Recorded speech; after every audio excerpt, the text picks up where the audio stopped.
22 डिसेंबर 2015 रोजी गृह विभागाने काढलेलं हे परिपत्रक। यानुसार आता महाराष्ट्रात कुठेही रेस्टॉरंट, हॉटेल, बार किंवा लॉज सुरू करण्यासाठी पोलिसांच्या परवानगीची गरज लागणार नाही। कुठल्याही पार्टीसाठी किंवा ऑर्केस्ट्रासाठी आता पोलिसांच्या परवानगीची गरज नाही। शासनाचा हा निर्णय तुघलकी असल्याची टीका करत या प्रकरणी कोर्टात याचिका दाखल करण्यात आली आहे। आपको ये लगता है सेक्शन 33 अब आउटडेटेड हो गया है, गवर्नमेंट को लगता है, आप उसकी अमेंडमेंट ले आइए, बिल अमेंडमेंट के थ्रू कर लीजिए चेंजेस, बट एक सर्कुलर के थ्रू एक एक्ट को थोड़ी बदल देंगे।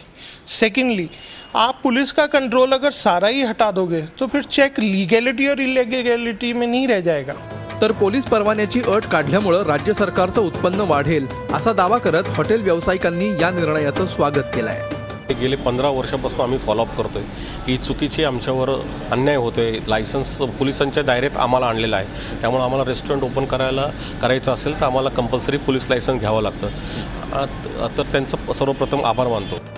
हॉटेल आणि परमिट रूमना मोकळं रान देताना त्यातनं डान्स बार्सना मात्र वगळण्यात आलंय आणि त्याचं कारण सुप्रीम कोर्टात सुरू असलेल्या केसचा अडथळा हे आहे।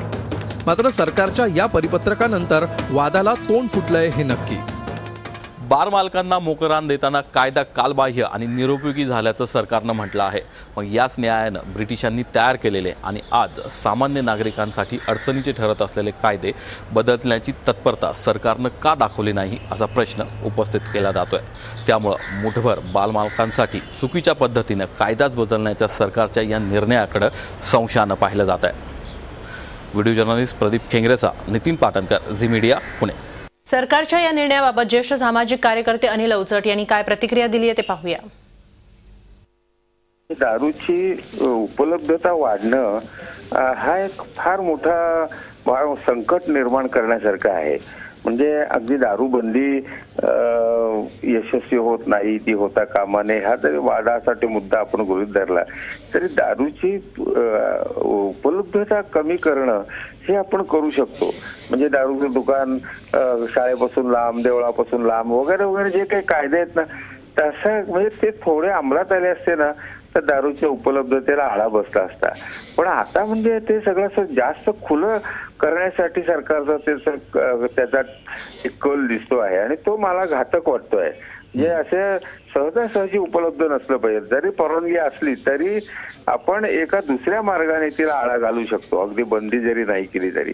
तर म्हणून एकीकडे बंदी होते, अशी स्टेट्स अशी निर्माण होत आहेत जशी चंद्रपूर झालं किंवा असं, आणि एकीकडे तुम्ही या तऱ्हेचे निर्णय घेताय, म्हणजे मग तुम्हाला हवंय काय असा मला प्रश्न पडतो। म्हणून हा उपलब्धता वाढणं हा धोका आहे समाजा पुढचा असं मला वाटतं। झी 24 तास रहा एक पाऊल पुढे।